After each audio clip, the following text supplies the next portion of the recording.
Ndabahaye ikaze mwese rero aha uno munsi ikiganiro ni imvi n'imvanda. Iki kiganiro kikaba cadutwaye mu ntara ya Ngozi.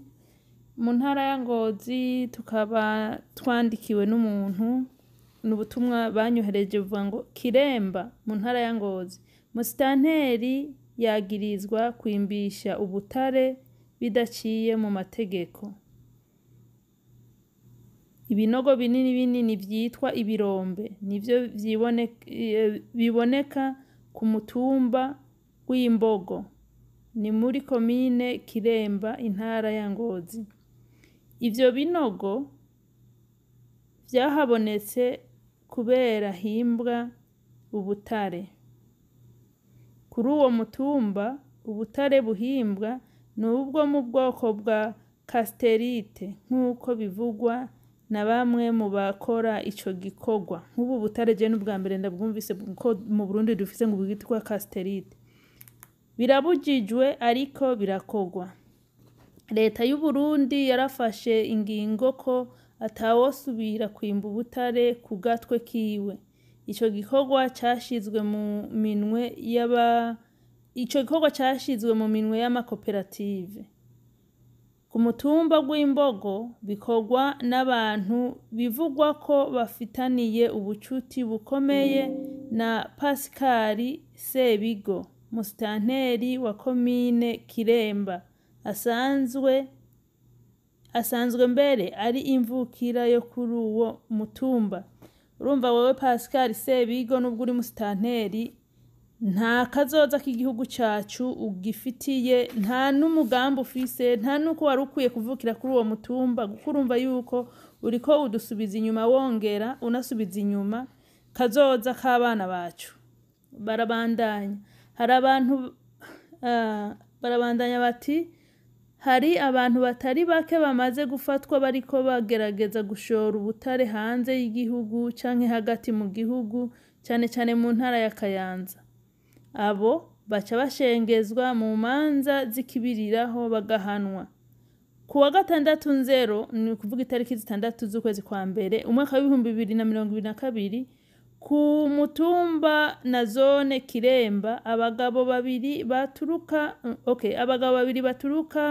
muri komine Kabarore intara ya Kayanza barafatanwe ibiro 7 vy'ubwo butare. Mu matohoza yashizwe ahabona n'igipolisi ca komine Kiremba yerekana ko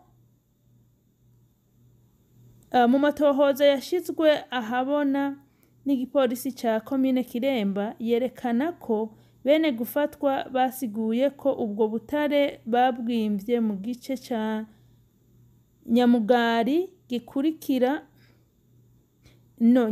gikukira umutumba wa Rwimbogo muri komine Kiremba.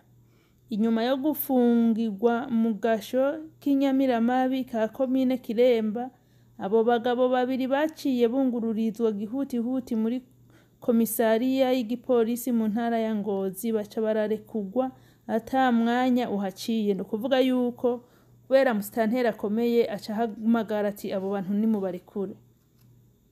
Bikavugwa ko musitanteri wa komine afise uruhara muri iryo rekugwa afadikanije na bamwe mu bo mu ntara. Urumva nyene yategeza kuba kakagwi k'amamafi akamushigikira. Aba n'abayobozi batari bakwiye kuba hafi ya Perezida Evariste. Aba ni muri zanyanka Burundi nama ndiko ndidogera bamwe babandanya gushira igihugu cacu kuri rikodi kuvuga ngo turabanyuma, kuko nk'ubwo butare bwa casterite babushoye mu mategeko buduza ekonomi y'igihugu, noneho kandi bugahana iterambere abo banyagihugu baba bari muri iyo ntara. Dusubizwa inyuma n'abacu, ntabwo dusubizwa inyuma n'abakoroni mu ncamake. Arabandanya ati ikibazo c'icukugwa ry'ubutare kuri uwo mutumba kiri mu vyashikirijwe kwa Buramatari w'intara ya Ngozi na Jeremy Nshimirimana arongoye inama ya komine Kiremba mw'ikete ryo kuwa 2023 Nzero, ni ukuvuga Nzero ni mu kwa mbere mu mwaka wa 2021. Murumva ko ikibazo cari gisanzwe carashikirijwe.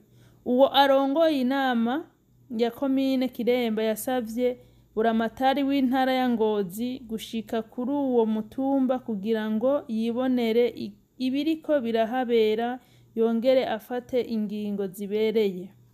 Amaze kubona ko bimenyekanye, murumva wa Pascal ngo amaze kubona ko bimenyekanye, Pascal Sebigo arongoye komine Kiremba yaciye yihutira kuzibiza ivyo binogo, yongera abifukisha ibibabi, ariko n'ubu biracibonekeza.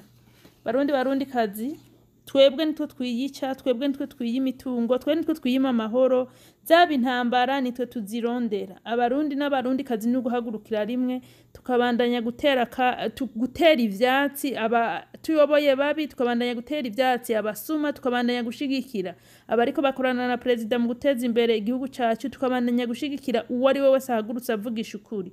Ivyo kuvuga ngo nuwo mu mugambwe wacu, ngo nuwo ngo ku mutumba wacu, ngo ivyo tubive inyuma, naho yoba ari so ariko arakora ibibi bizozana ingaruka mbi igihugu, ntaco vyoba bitumariye. Mwese rero mugira ibihe vyiza, ariko murumva yuko uwo Pascal ari umwe mu bansi b'igihugu cacu mu ncamake. Kora commentaire, bye.